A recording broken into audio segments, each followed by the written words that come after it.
Hi and welcome back to my channel. This is the first video in a while. I'm sorry for being off. I've just been going through some tough times, but so has everyone. So I'm back and hoping to create more content for everyone. And I'm with James Lynch once again. He was my first ever podcast I think I did. So he's back and we'll be talking about the Paul Felder versus RDA fight, which was meant to be RJ versus Islam Makhachev. But unfortunately, Islam had to pull out.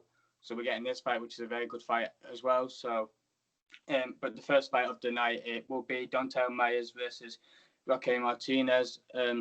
Two guys who haven't looked great in recent times. Obviously, Roque Martinez obviously lost to Alexander Romanov, which that loss doesn't look too bad after seeing what he's done recently in the UFC.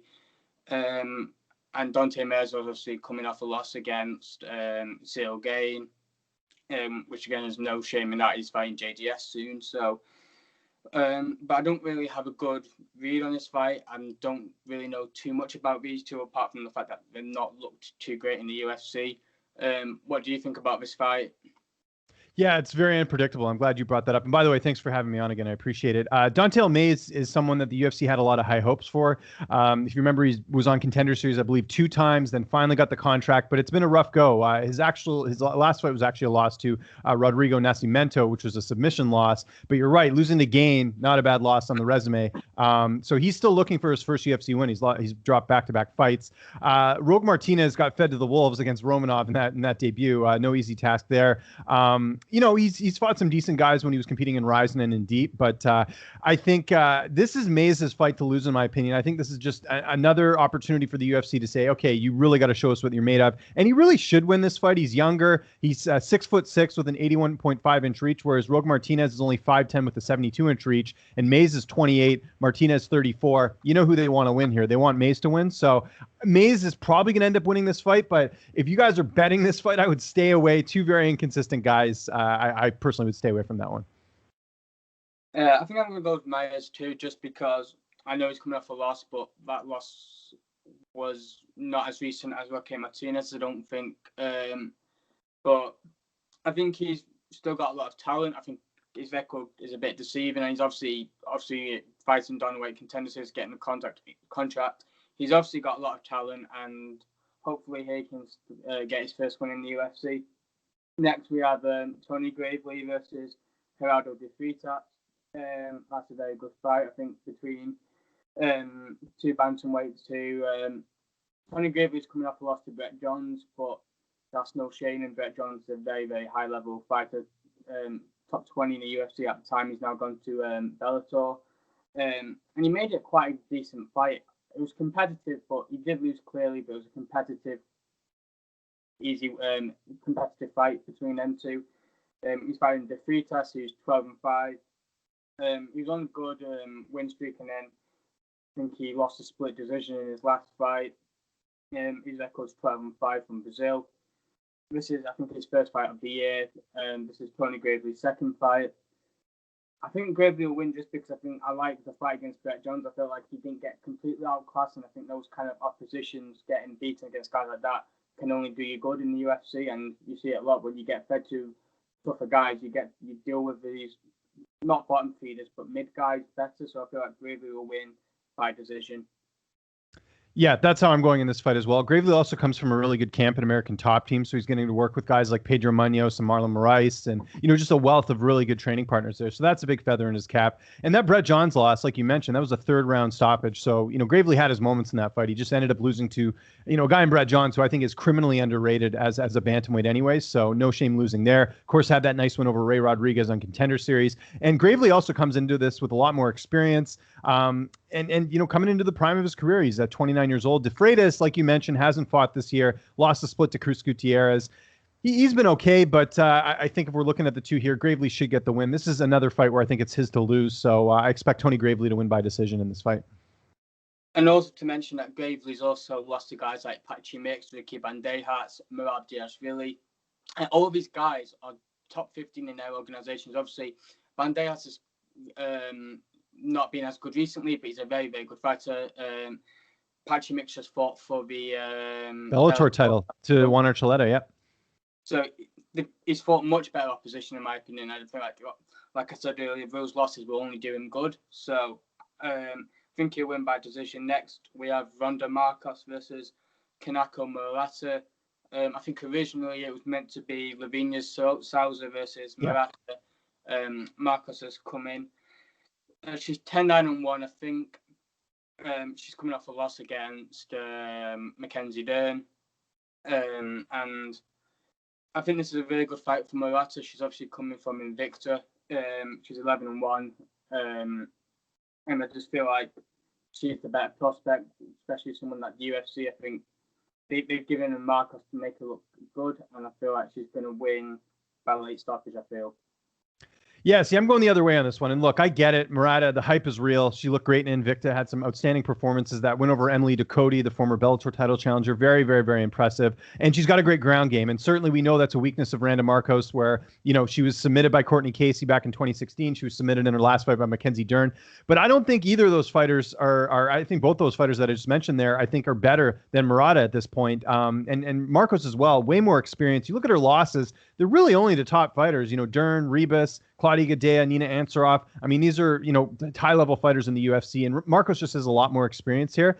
Canadian bias aside, I am picking Marcos here because, you know, she's got to win this fight. If she loses this, she's going to get cut. That'll be 3 straight losses. You know, I can't see her going out like this. And you know what the UFC is trying to do. They're trying to build up the prospect, kind of like I was mentioning in that other fight. They want Murata to win this one. So I think this is an opportunity for Marcos to seize and take care of business. The other notable thing as well is that when Marcos fought Mackenzie Dern, she wasn't able to go to the United States and train in Michigan, where she normally does because of travel restrictions due to COVID-19. As far as I know, she doesn't have those issues for this fight. So I think her getting a proper camp, she'll look a lot better and definitely won't make the same mistake that she did in the Dern fight, where I don't think she's going to attempt to take it to the ground. And even saying that, I think people forget Marcos does have a decent ground game herself. She did submit Angela Hill back in 2019, which looking back now is a very impressive win here. So I'm going to go on the edge of experience here, or on the side of experience, I should say, and pick Randa Marcos. I'll get her to take a decision here. But Murata, if she goes out there and stops Marcos or finishes her, wouldn't surprise me either. But I think just Marcos is in a spot here where she might be countered out a little bit.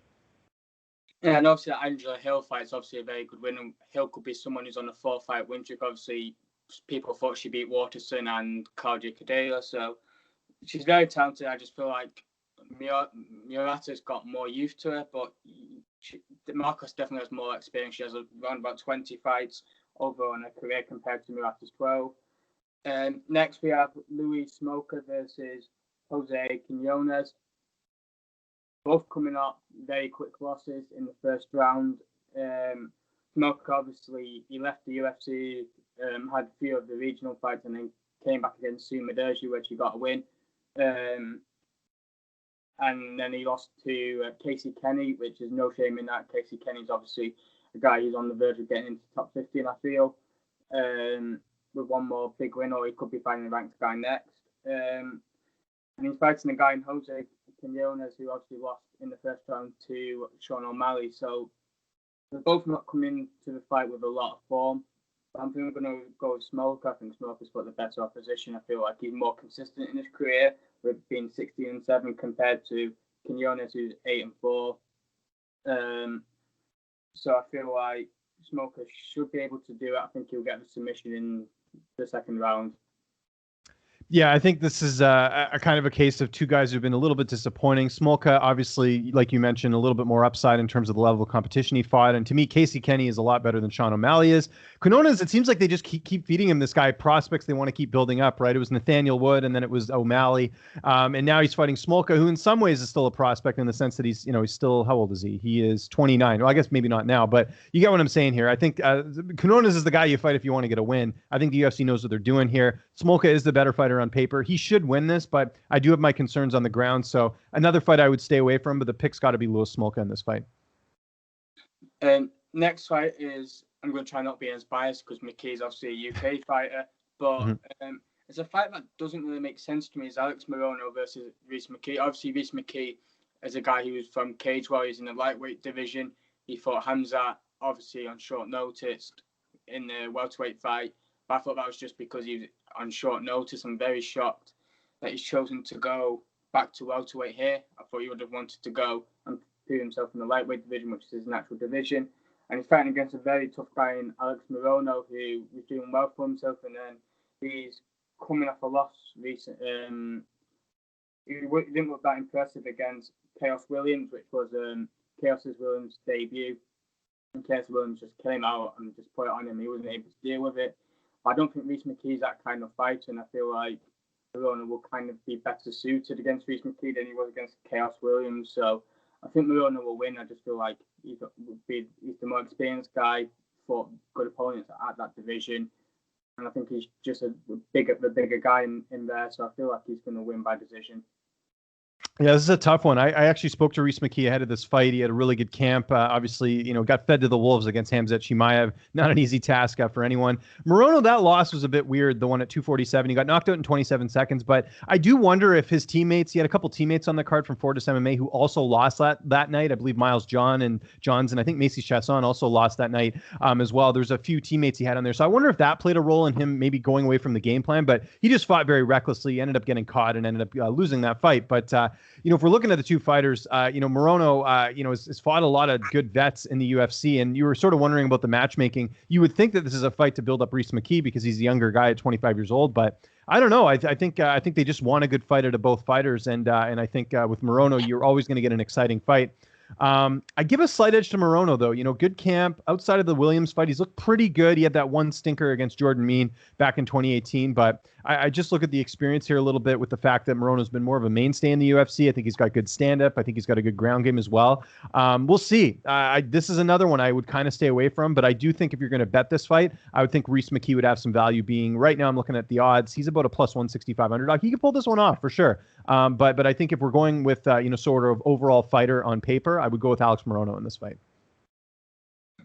Next fight we have is Ashley Yoder versus Miranda Granger. Obviously, Yoder's a very tough opponent to look very good against. You've seen a lot of the losses are split position losses, which means obviously it could have gone either way. She's 7-6, which doesn't really fully represent her fighting style and the way she fights. I feel like I said, those decisions could have gone her way. She's fighting Miranda Granger, who's obviously coming off a loss against Amanda Lamott. I don't know too much about Miranda Granger apart from that fight. I know more about Yoder, and I feel like she's a bit more experienced. And I know her record's very hard to go to root for her to win, but I just feel like her experience is good enough. I feel like she's fought very good opposition, like Angela Hill. I think she lost to Lavinia Souza last time out, so in a close fight. So I think Yoder will win by decision. Yeah, actually, that's the way I'm going as well. And what's interesting actually about this fight is the line opened with Yoder as the favorite, but the line has since flipped. So now Miranda Granger is the favorite. And I actually know both fighters quite well. I talked to Miranda Granger actually last night, just kind of getting an update on camp and all that. So she's just been dying to get in there. If you remember, she was supposed to fight Nadia Qasim earlier this year. That fight ended up getting scrapped. And so she hasn't fought in coming up to almost a year. And I know she lost her last fight, but if you look at her Instagram, she had actually some serious health issues heading into that fight. She actually had a blood clot after the fight, which I guess was from her traveling to that last fight. So, she was in the hospital for like 3 weeks. So I kind of chalked that up to just one bad performance in her last fight. Outside of that, Granger's looked pretty good. But you're right. The experience with Yoder definitely shows. And here's the thing with Yoder as well. Like, she's losing close fights. It's not like she's getting completely dominated in those losses, right? So that's another thing to consider in this fight as well. Yoder also coming from a good camp. She does a bit of cross-training. She does a bit at San Diego Combat Academy with like Alima McFarlane and Pearl Gonzalez. And she also trains back at her original gym at Dan Henderson. So I give Yoder, I think this is another very close fight. I think Yoder probably ends up winning a decision. She's been a little bit more battle tested in the octagon that way, like you mentioned. So I'm going to pick her here, but this is another fight where I could see Granger going out there and getting a decision herself here, with the fact that she hasn't fought in a while. And really, we haven't seen a ton of Granger, right? Like, she lost her last fight. She had the debut against Hannah Goldie, which was on short notice. So I think Granger has the potential to pull off the upset here. So the pick's going to be Yoder, but again, this could go either way. And I think this year's also shown like a lot of the underdogs and the people you don't expect to win will win. You've seen it throughout the whole year, and I think like with women MMA especially, it's good if it's very unpredictable as well. I feel like a lot of the bigger favourites end up losing in some of the fights, so it's very hard to kind of be very confident on the fighter. But I just feel like Yoder, like you said, has got too much experience, and I think she'll just grind it out. I think. Next fight is a fantastic fight between two guys who, Sean Strickland obviously fought a couple of weeks ago in a very entertaining back and forth comment. It was basically there's no need for any commentators in that fight, to be honest. With the way Sean Strickland was talking to Jack Marshman in fighting Brendan Allen. Brendan Allen was obviously meant to fight last week, but unfortunately Ian Heinisch got tested positive for COVID, so unfortunately that fight wasn't meant to happen, and that would have been a very big fight for mostly Ian Heinisch still in the top 15. The Hayes fighting against a very talented veteran in Sean Strickland, who's only 21-3, which means he's obviously lost to the only people to beat him are very decent fighters. He's very difficult to beat.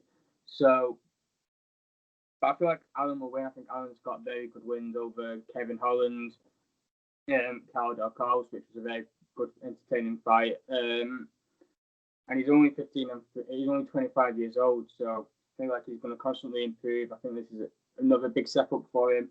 Not as big as the Ian Heinisch fight, but I think we'll see him more improved from what we saw last time out. I think he'll win by decision. Yeah, this is another really tough fight to pick. Allen's supposed to fight last week. Strickland already fighting Jack Marshman as well. Strickland looked great at middleweight. I think that's definitely the weight class for him. Looked a lot better here. But let's be honest here. Jack Marshman is sort of a journeyman at this point. I think, you sort of fight a Jack Marshman to look good. So we can't put too much stock into that win. Brendan Allen, I actually didn't think he looked that great in the Kyle Dawkins fight. I know that he actually switched camps for this one. So he's training at Sanford MMA, which I think is a much better fit for him than Rufus Sport. So I actually picked Allen in that fight against Ian Heinisch because it was very close, but I gave sort of the youth advantage to Allen and feel like he was going to be able to pull it out here.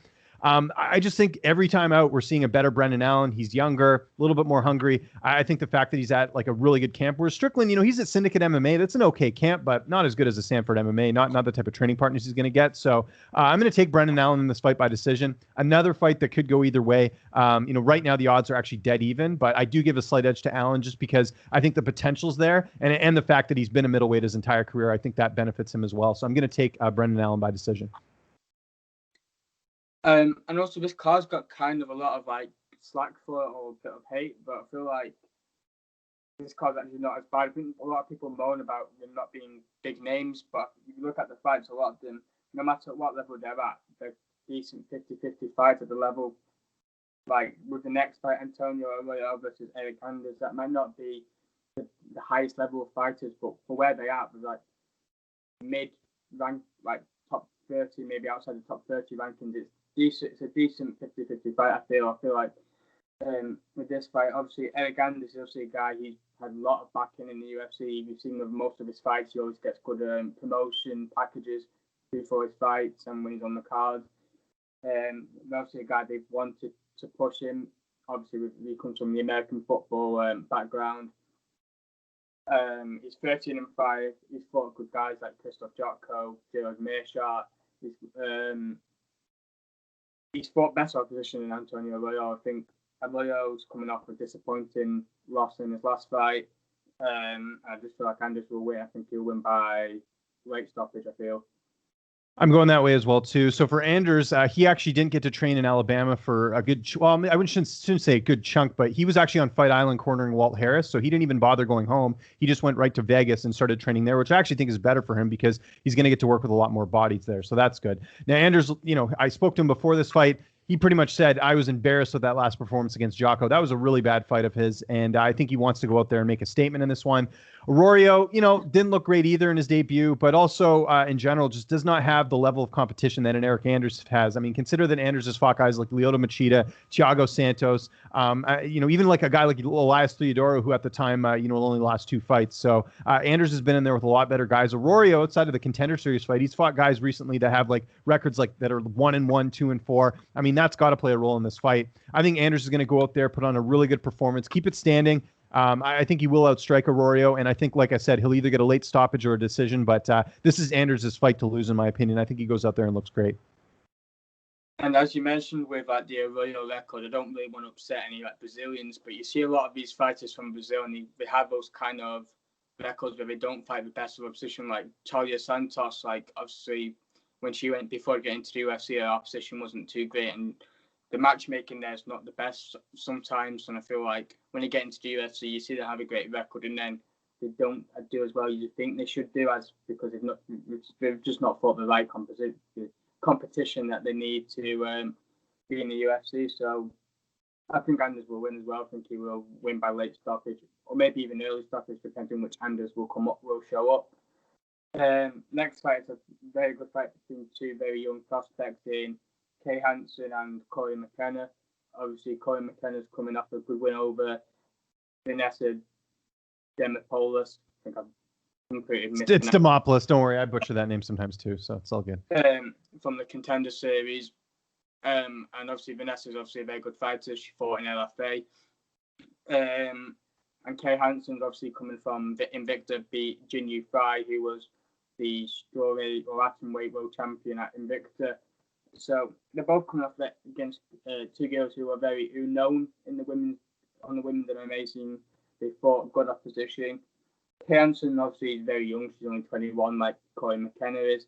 Kay Hansen's obviously had a few losses already. She's 7-3, but I feel like the best way to lose is when you're younger, so you realise those are the mistakes you will make, and then you can just correct on them and become a stronger fighter. And I feel like that's what we're seeing with her, obviously beating Jinyu Fry.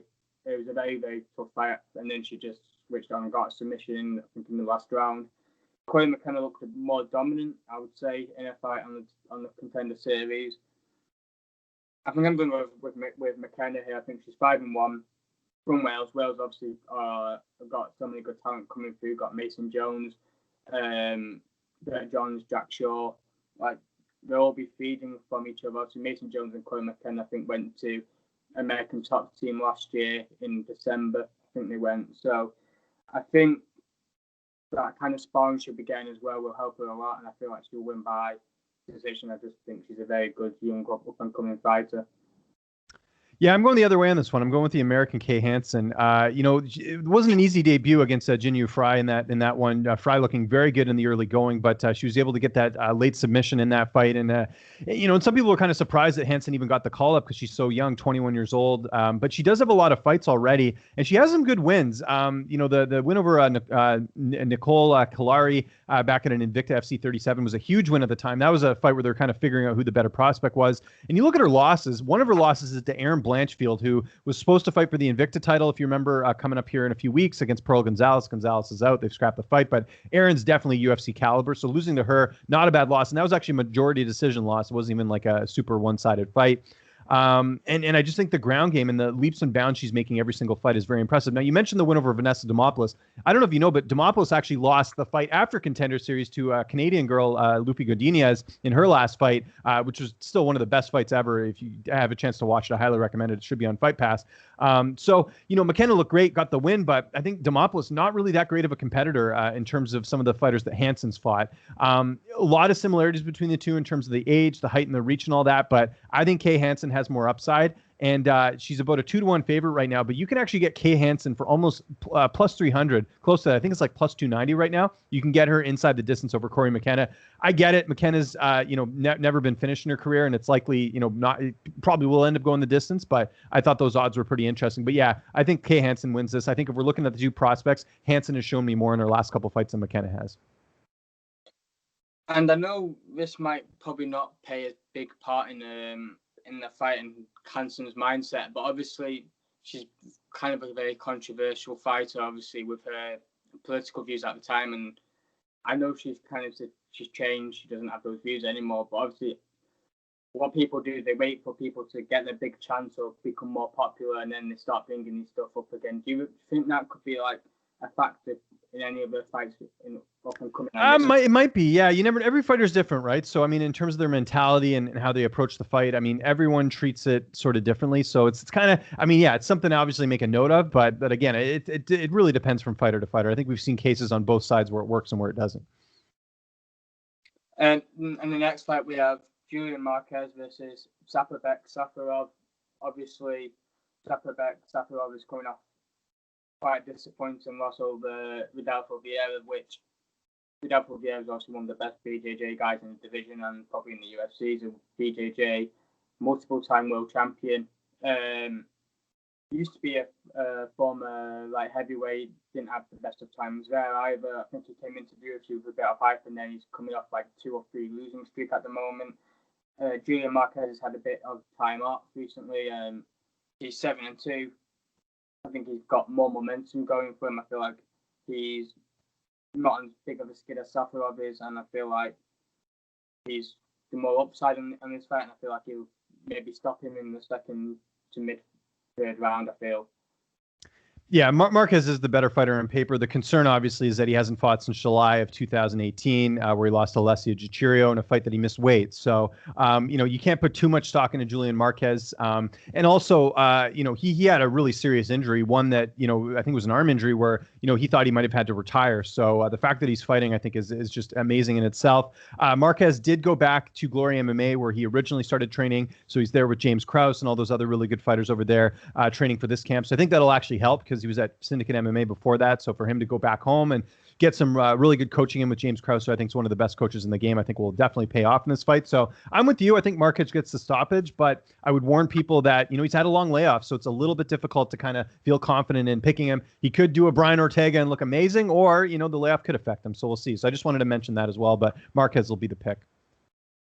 And obviously when he fought Alessio Di Chirico, I feel like at the time Di Chirico was obviously he was a much better fighter than he was now, or he wasn't as, I don't want to say as bad, but he had a very close fight with guys like Kevin Holland at the time. I think he was a lot tougher than he is now. I feel like people have more worked him out now, but at the time I feel like that's not as bad of a loss. I just like him more. I know he's had a long time off, but I just feel like Sapabek's confidence just might be shot now, and I feel like is he on a 2-fight losing streak or 3-fight losing streak? He just has one loss recently, but he's lost 3 or 4. He's lost 3 or 4. So yeah, I think Marquez is just the better fighter, like you said, and will stop Sapabek. I feel the next fight is a very good fight. Whether it should be co-main event, I'm not too sure, but I'm happy that they're both getting this opportunity. Abdulrazak Alhassan versus Chaos Williams. Also, you mentioned Chaos Williams earlier, beating Alex Morono in 27 seconds. He's getting a very tough opponent once again in Abdulrazak Alhassan, who's 10-2. I feel like with Razak Alhassan, as much as exciting he is and as excited I like to see him fight and how good he can be, I just feel like his fights always go the same way. I feel he will go in the first round, try to finish him. He doesn't get the finish. He gets too tired at it. He just doesn't know what to do in the second and third rounds. And I just feel like he's not evolving. And I know he's had a lot of distractions recently, obviously with the court cases, which he ended up being innocent on. But that cannot be good for a fighter. It can't be good for your mental state and your preparations for any fight and how people perceive you. But saying that, I don't know too much about Chaos Williams apart from that 27-second win over Alex Morono. He's got a massive opportunity here in the co-main event, but I feel like he'll win. I thought Williams will win. I just feel like Hassan, like I said, he's just got one game plan and he's not really shown he's evolved in any of his fights really since. So, and he's just coming off a war against Mino Lazez not too long ago. So I feel like Williams is obviously the fresher fighter, and I think he might stop him in the third round, I feel. Yeah, I'm going the other way on this one. Al Hassan has actually never been stopped in his career. So, and the last fight, he had the long layoff going in. He missed weight. It wasn't an ideal fight for him. And like you mentioned, he couldn't put him out early. So obviously he lost the decision there. And we saw that same thing when he fought at middleweight against Omari Akhmedov as well. In terms of that, but actually that was at welterweight. Never mind, it was the other way around. Akhmedov ended up moving up, but no, I think Al Hassan's a better fighter. I think if it stays standing, I think he has the potential to knock him out. Chaos Williams, the one knock on him, if you look at his record outside of maybe Morono and Jerome Holloway, he's fought a lot of guys with losing records here: 8-10, 17-19, 7-7, 3-2. Like, just not a lot of great competition here. And Al Hassan has fought a lot of good guys in the UFC already. I think if it stays standing, which it will, I give the edge to Al Hassan. I think he's got that knockout power. Look, even those wins he has over Sabah Hamasi. I mean, Hamasi's been lightening up in Bellator. That's a good win for him. He has a win over Nico Price. I'm going Al Hassan here by stoppage. I think he gets it done, and I think he bounces back in a big way. So give me the Fortis MMA prospect, Razak Al Hassan in this fight. I'm very just 50-50 on it. I just feel like I'm kind of someone, as much as I don't like doing this, I kind of sometimes base someone's record or how they look in the last fight. I know it's like I've had to go at people for saying recency bias, but I sometimes have that myself, and I feel like it's just how you looked in your last fight. But you're obviously looking at the experience and the people that Al Hassan's fought. Obviously, you're going to go with Al Hassan, and I feel like his best way is winning is obviously in that first round, and he's got every chance in the world to getting Chaos Williams out there in the first round. But I think I'm just going to go with Chaos Williams just because he's the younger guy and the fresher guy. But I won't be shocked if Razak Al Hassan does get the win. The main event of the card is Paul Felder versus Rafael dos Anjos. Obviously, dos Anjos was meant to fight Makhachev, which has been pulled out two times, and I feel like this would have been a very good fight for Makhachev. Even though dos Anjos isn't ranked, it would have been that kind of name to kind of catapult him up the rankings, because you know that the UFC will be like, he's beating a world champion. They'll kind of move him up a couple of places because of that win alone. But this is a good opportunity for Paul Felder to kind of stay relevant in division, to kind of get that big fight he really wants. If he was to beat dos Anjos, he could fight like a Chandler, or he could fight Tony Ferguson in his return bout if he was to get the win against dos Anjos. I think Paul Felder will win. I think he's looked very good recently. He's been very competitive recently. He was very competitive against Barboza. No matter how you kind of stood that fight, whether you thought he won or whether you thought he lost. And against Dan Hooker, he looked very competitive in that fight again. Very good in that fight. A lot of people felt he won. I thought Hooker won, but Paul Felder was very good in that fight himself. So I feel like he looked a lot better than what dos Anjos has done now. And obviously, dos Anjos hasn't looked too great. He's coming off loss against Michael Chiesa. How do you see this fight going? Yeah, again, I'm going the opposite way here. I'm glad we disagree on some things to make the show a little bit more entertaining. But no, I think dos Anjos is being criminally underrated here, in the sense that, you know, he lost to Chiesa, who's had made a pretty good run at welterweight, lost to Leon Edwards, lost to Kamaru Usman, lost to Colby Covington. You know, Felder hasn't fought anyone close to that level at this point. Maybe Dan Hooker, but outside of that, I mean, like, dos Anjos has fought the far better competition. Let's also not forget that dos Anjos had a win over Kevin Lee last year. Very impressive victory. I know Lee is, you know, I mean, they're both kind of lightweights, right? So the fact that he beat Lee, I think, still shows that he can beat guys at a high level that are like that. I mean, he dominated Lee in that fight. The thing with Felder is, like, he hasn't had a camp. Like, I know he was doing triathlons or whatever, but like that's not enough for me to feel confident picking him here. Dos Anjos knew he was going to fight on this night. He knew he had to make 155, so he's already been dialed into that. And let's not forget, this fight was supposed to take place at UFC 254, the original Makhachev fight. It got moved, so dos Anjos has been in an extra long camp here, whereas Felder hasn't. I mean, triathlon, sure, doing the commentating stuff. He's got a lot going on. Dos Anjos doesn't have that. All he's been doing is fighting. They're both very similar, actually. Height and reach-wise, are pretty similar. They're both also 36 years old. I think we forget that. Don't get me wrong. I thought Felder won his last fight against Dan Hooker. I thought there was a little hometown cooking on that one, and that would have made it 3 in a row. But there's no way I could pick Felder here, just not knowing what type of camp he's had. I'm going to go with RDA here. I know it's his first fight at lightweight since 2016, but let's not also forget he's the former lightweight champion. I think RDA's got some gas left in the tank here. I think he wins the decision, or potentially. I'd love to see how his ground game is against Paul Felder. Dos Anjos, has a really good ground game as well. Can he get Felder to the ground and maybe go that route? We'll see. But I'm picking Dos Anjos in this fight. And also, Felder obviously didn't know he was meant to be fighting this week. Obviously, he was meant to be the commentator for this event. And I feel, you made a very good point saying this is RDA's first fight since 2016. Do you reckon he might struggle getting back down to lightweight, obviously being... No, because he's had plenty of notice. Like, if this was a short notice fight, fair enough. But like, he's known for a while that he was gonna like this fight had been rescheduled a while. Like, he's working at his best to get down to 155. I doubt he misses, and I don't think he would make this move unless he had done a test before. So I don't see it being a factor. And last couple of things, who would you say would be like your ones to watch for this card for people that might not really have heard of, or who are like your biggest prospects to look out for? Well, Murata for sure against Marcos. She's making her debut. I think that's one that really stands out here. And then, obviously the Hansen and McKenna fight. I mean, McKenna's obviously very talented as well, so we'll see how she holds up against Hansen. I mean, it is a winnable fight for her, but I think Hansen's a little bit more talented. Those are probably the two that stand out to me. And before you go, is there any? Obviously, you're a very busy guy. Obviously, you do a lot of like live streams, and like I obviously interact. I comment quite a lot on them. So, is there anything that you want to plug before you go? I'll just keep it simple. Just follow me on Twitter and on Instagram at Lynch on Sports. I'm always posting my content there. You can also check out my YouTube channel, youtube.com/Lynch on Sports. That's where I do a podcast every Monday and I do a live Q&A every Thursday. So, and all my interviews, because I do work for a lot of different outlets, all my interviews are under like the UFC or Bellator playlist. So you won't be able to miss them. You won't get the notifications, but if you go on the page daily, you'll see new interviews on there. I just posted my interview with Miranda Granger there. I posted my interview with Keith Lee last night. Kevin Lee's brother who's fighting in Bellator in a few weeks. And got a bunch of good interviews. Interviewed Jack Hermanson yesterday as well, so that's up on my UFC playlist channel. But thanks for having me on, man. I appreciate it. No problem. We'll speak again soon. All right, thanks, man.